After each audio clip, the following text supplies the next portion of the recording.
bringt Feuer in Form. Dominique Imbert, der französische Künstler, macht aus Kaminen kunstvolle Designobjekte.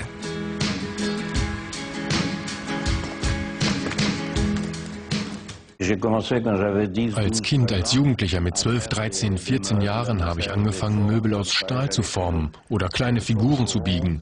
Damit bin ich dann zum Dorfschmied gegangen, um Schmieden zu lernen. Und so hat eigentlich alles angefangen.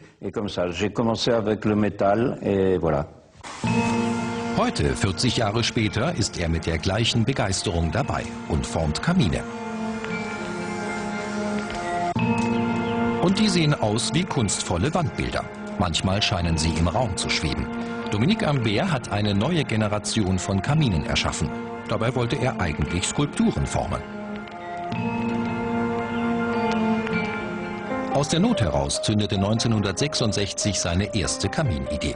Dominique Imbert hatte seinen Job als Lehrer gekündigt, wollte als Künstler arbeiten und lebte in einer Ruine.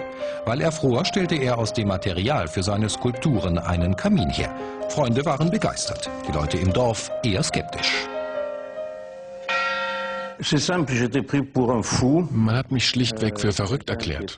Einfach für jemanden, der völlig übergeschnappt sein muss, seinen Posten in Paris als Lehrer zu quittieren, um in einer Ruine zu leben und Skulpturen oder Kamine zu machen. Das wurde im Dorf als völlig verrückt empfunden. 1967 bringt er den Giro Focus heraus, den ersten freihängenden, um 360 Grad drehbaren Kamin.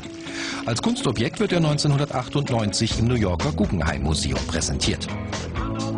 Heute ist Dominique Imberts Ruine Sitz seines Unternehmens. 85 Mitarbeiter produzieren 3000 Kamine pro Jahr, den teuersten für 25.000 €. Hightech-Design, wohin man schaut. Bis heute versteht sich Dominique Imbert aber nicht als Designer, sondern als Künstler.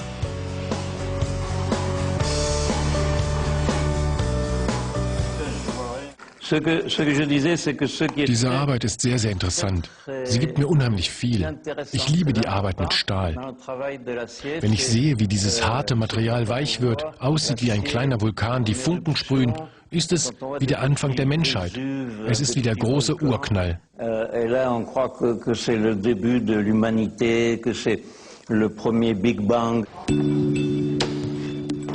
Die Skulpturen.